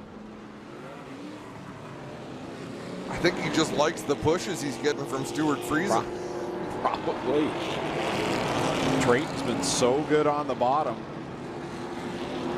And, I mean, for all of that to happen, and then Trayton basically getting to start, he's not technically in that spot, but to start where he has been restarting and been so good, Lapsevich. Would have been a whole lot worse. Schrader gets to fire first. He'll set the pace coming into the restart zone here off of turn number 4. Mike Charret waiting with the green flag in hand. Schrader got a good launch that time down into corner number 1. 3 wide they go. DJ Kennington down to the inside. I don't think that's going to pay off for him, though, as Stuart Friesen into turn number 3, into the back end to Trayton Lapsevich in that number 19. 4 wide off of turn 4 for a moment. Wow. 3 wide behind the top 2 as they're all ramping up the energy now in that pack as they come through corner number 2. Friesen clears Kennington. Now he's to the inside of Cameron. Wow, contact down the backstretch between Kennington and Lacroix. Everybody was sideways as they raced into turn number 3. Alex Gannett trying to hang on there as they exit 4. 19 laps to go as Larry Jackson with a flat right rear tire and Trevor Monahan with the radiator punched out of that number 4. That car is a mess on the front end for Monahan, and there are pieces scattered down the front stretch down to the exit of corner number 4. There was pieces that flew up in corner number 3 as well from the contact of some of the cars there on that last restart. Friesen and Trayton Lapsevich played a little bumper tag, and there's Aaron Turkey coming to a stop as well. So Larry Jackson with a flat right rear tire on that 84 machine. Trevor Monahan doing the sportsman-like thing and wheeling that car down to the inside instead of watering the track down. You could see the steam coming up. We'll have a look at the top of the... Trevor Monahan got sideways in that 4, collected the 84. Whatever happened to Aaron Turkey in the 99, I think was unrelated.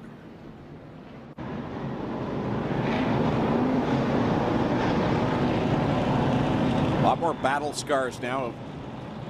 Cameron damage on the front, and Stuart Friesen with that tag that he had on the back end of Lapsevich's car. The big chunk out of the nose of that car too.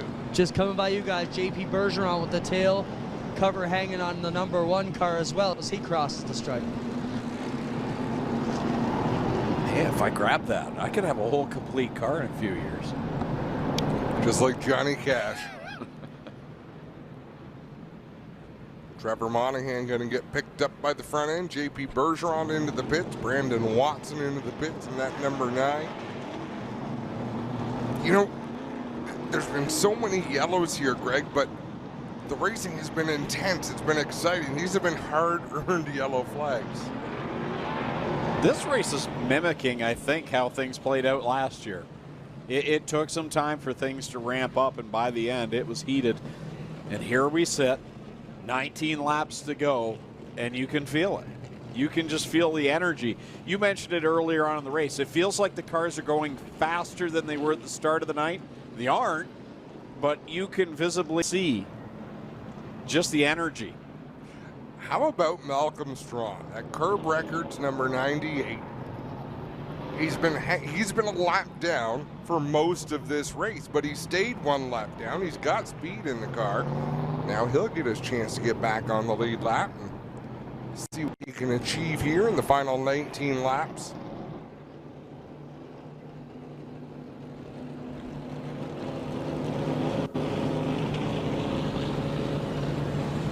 Now I wish I could remember what the sponsor was on the right rear quarter. SSP, that's what it was. They've got all that tape over it to hold the back bumper on. You can't read the logo anymore.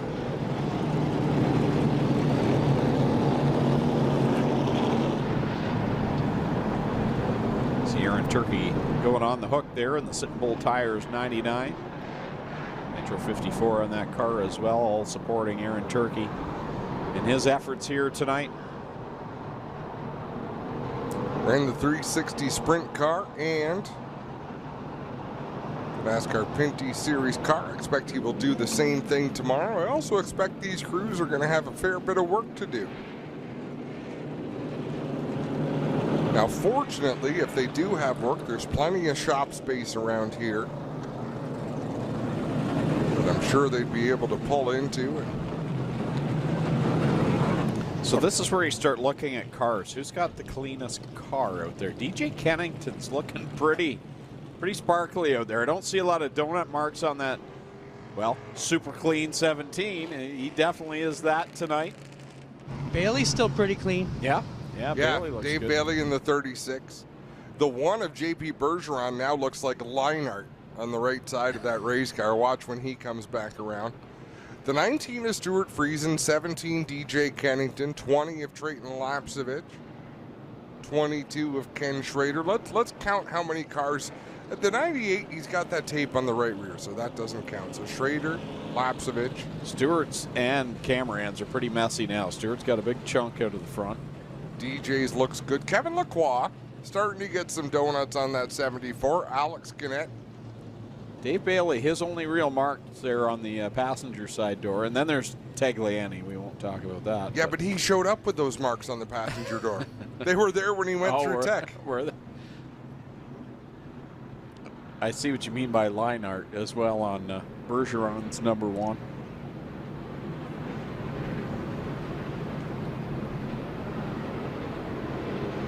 Looks like Aaron Turkey's car is about to vacate the scene.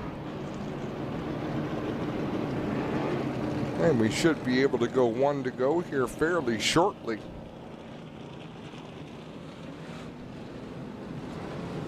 What a night for Cameron, though. First break, he was in the pit area. Struggled in those opening laps. He was about to go a lap down. Yeah. Now, Clinton, have you been able to listen to the engine in the 96? No, it's so hard to tell when they come by in a pack. But we noticed this when we were out west with the tour. It does sound a little bit different. Don't know whether it's exhaust or what, but yeah, it's a little bit different. Hard to tell if they're down a cylinder, though. Look at how high that left rear corner is standing. My It doesn't sound like it's running awfully clean, though.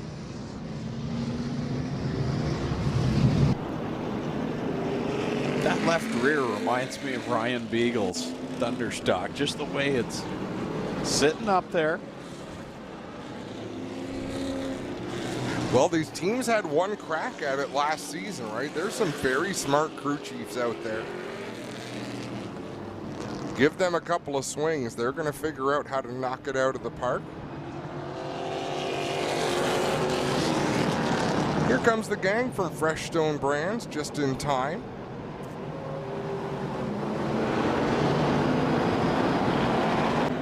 Green flag going to come out.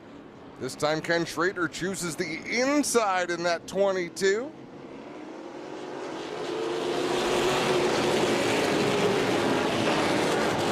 Just like in the heat races, drives it deep into the corner, slides up to that outside line, gets a great line off the corner. Trayton Lapsevich lost a couple of spots there. Here comes Daniel Bois flying up the inside in the 31. Yeah, he made some nice moves at a point. I think they were almost 5 wide there. They are 4 wide off the 4th corner. Plenty of room here at the Big O, and these drivers are using every inch of the track. Wow, Marc-Antoine Cameron in that 96. He didn't come from nowhere. We know where he came from, but he's passed a lot of race cars. Some bumper tag being played through the field. Cameron all sorts of sideways off of 4. That allows DJ Kennington to draw up alongside the inside. Ken Schrader's got to be loving this, seeing what's going on behind him. Kennington, Cameron stacked up side by side. They're 3 wide behind that. Lapsevich, Lacroix, and Friesen. Friesen checked up. He'll get back in line, realize that wasn't going to be a rewarding move there on the inside of a 3 wide, so he'll try to gather things back up and take another run, but out in front, Ken Schrader leads the way. DJ Kennington up to 2nd. Oh, close quarters off the 2nd corner, and Lapsevich gets shuffled out there by Lacroix. Cameron kind of boxed in there as the leader begins to pull away. Kennington's got some space, and then it's hectic behind that. Makes you wonder if there's damage on that 20 car from the contact with Mike Gowdy. Lapsevich way up the track now, freezing to the inside in that 19. Looking for that 5th position, trying to get by Lapsevich. There, door-to-door, Lapsevich continuing to run that outside line, and edge ahead of Friesen at the line. It looks like it's Lapsevich again, still in that 5th position. Lapsevich just by a nose, but now Friesen out ahead as Daniel Bois gets to the inside. I'm not sure too many people could have pictured Bois being able to achieve this as Lapsevich tries to crowd him down the racetrack a little bit. Little deja vu from last year. Lapsevich giving Friesen a little poke in the rear end going into corner number 3. Friesen doing all he can to hold on to the spot right now. Well, Lapsevich just gave him a good poke going down into 1. I don't think he appreciated being run as high as he did down in 1 and 2. He's fighting back on the bottom. It's going to be a tough one for Lapsevich. Daniel Bois right behind them in the 31. He'll have a choice to make here soon if he can close in. Meanwhile, the wily old veteran is checking out and schooling them here. Look at the distance he's put on DJ Kennington. Boy, oh boy, if Ken Schrader can hold on for this one, that would be a popular one here this weekend. It would be wonder when his last NASCAR sanctioned victory was. I'm sure he'll be able to tell us. If that is the case, lots of laps left to go. Friesen drives it deep into 1 with Lapsevich. Gets a little bit loose. Lapsevich goes by in the 20. This time by, it's 10 laps left to go for Kenny Schrader out of Fenton, Missouri. Oh, some close racing there with Gannett and Bailey. Bailey had to gather it up down the front stretch. Ken Schrader out by nearly half a straightaway. Kevin Lacroix closing in on DJ Kennington. Now Gannett and Bailey make contact. Bailey's going to lose a spot to Tagliani as well. Lacroix looking to the inside of DJ Kennington for that 2nd spot as they work it down into corner number 1 another time. Cameron all by himself in the 4th spot. Lapsevich holding down 5th, and Lacroix starting to put the heat on the 17. You gotta know Stuart Friesen's pedaling just as fast as he can. He doesn't want to be one-upped by the 20 of Lapsevich. A lot of people have this season. Trayton Lapsevich having a dynamite race season behind the wheel of that 20. Here goes Lacroix to the inside of Kennington. There'll be 7 laps to go at the stripe this time. Door to door for the 2nd spot. Here they come off of corner number 4. Lacroix looking to edge ahead of the super clean Dodge. They go into turn 1 side by side. You couldn't slip a credit card between those 2 race cars. Kevin Lacroix takes the 2nd spot over Kennington. Off of corner 4 this time by. Schrader will put down lap number 94. 6 left to settle it. It's all Ken Schrader. The battle for 2nd is the one we're watching right now with Lacroix and Kennington. Lacroix's got the spot. Kennington trying to get it back. Cameron and Lapsevich now trying to reel them in. They're coming close. We're going to have a 4-car battle here for the 2nd spot in the closing laps. 5 laps to go in the Freestone Dirt Classic. Ken Schrader down the backstretch, and boy, he's almost got an entire straightaway lead over 2nd place Kevin Lacroix. Here comes Lapsevich. He's working on the 4th spot down to the inside of Cameron. Lapsevich gets the nose of that 20 to the inside of the 96. Wasn't able to make it stick this time. He'll follow him into turn 1. Kevin Lacroix in the 2nd spot, trying to distance himself from DJ Kennington. Cameron, Lapsevich closing the door. Cameron gets a little bit sideways. That opens the door. Lapsevich down to the inside off of 4. Remember, these are the 2 drivers battling it out at the top of the point standings. Lapsevich with a healthy lead. He'll drive to the inside of the 96. Cameron needs to finish ahead of that 20. 2 laps left to go for Fenton, Missouri's Kenny Schrader, looking for his first NASCAR Pinty Series win. He's holding a pretty wheel down the back straightaway in that APC number 22. He's got lap traffic, but they are way farther ahead than he'll need to mess with. White flag gonna fly out of turn 4. One more trip around for Ken Schrader. He has been stout since the drop of the green flag in the very first practice of the day. He sails it down the backstretch for the final time. The first ever Freestone Dirt Classic. 100 laps on the dirt are gonna go to Kenny Schrader from Fenton, Missouri. Coming home in the second spot is Kevin Lacroix. DJ Kennington third, Lapsevich fourth, Marc-Antoine Cameron fifth. The battles continue off of turn number 4 as the field charges to the checkers.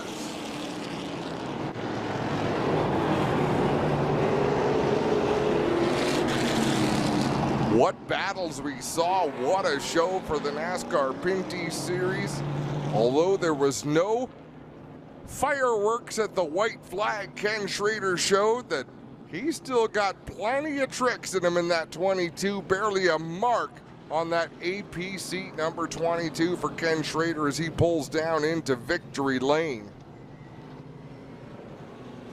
Kevin Lacroix and DJ Kennington gonna join him down there. The winner goes in the middle, second place to the front, third place to the back. And I dare say those are the 3 cars that still look the best on the racetrack, Greg. Yeah, they do. DJ Kennington, Kevin Lacroix, Ken Schrader. Didn't use up a lot of race car to get those 3 finishes as they will celebrate down in victory lane. Our Clinton Jeffrey will pick up the interview with those 3 in just a little bit. And just having a look through the stats, through Racing Reference, the last NASCAR sanction win I can see is 2005 at Phoenix in the NASCAR Southwest Series for Ken Schrader. I expect there'll be some celebrating here tonight as the fireworks display is ongoing here behind victory lane. He's out of the race car now, folks. Ken Schrader, your Freestone Dirt Classic winner. He was fastest in practice. He won his heat rate to score the pole position. And Fenton, Missouri's Ken Schrader has come here to Ohsweken and scored the victory in the Freestone 100. I asked you before the race if it was the car or the driver. Are you willing to concede that maybe you had some input in this? I just drove it. You know, these guys, the whole 22 team, Kyle being my crew chief, they gave me an excellent car. My teammate there in the 20 car, you know, we were working good together, and then he got in the lap car, and I said, hell, I got to go now. So it's just, these guys got their act together, and I just definitely want to thank APC for letting us do this. You know, they're the reason we're up here. Congratulations, Ken Schrader is the winner here at Ohsweken. That's a dance he has done a time or two down there in victory lane, going from one hat to the next, getting congratulations from DJ Kennington in victory lane. And let's see where we're headed next. We've got Kevin Lacroix down there and DJ Kennington. Todd Lewis Kevin is Lacroix, on the what a terrific run for that 74 car. You showed a lot of speed all night long. Yeah, we didn't get to practice so much, but you know, I kept getting better with the car as the race went on. So I think at the end I was maybe a little bit faster than the 22, but I fell back 7th on the restart. But so I had to catch up. But it was just a lot of fun, and I enjoyed this track a lot. Congratulations, great run. Thank you. Kevin Lacroix becoming the elder statesman of the NASCAR Pinty Series. He's well-spoken as Todd Lewis. Going to catch up here with DJ Kennington. I think someone might have lit the fireworks truck on fire.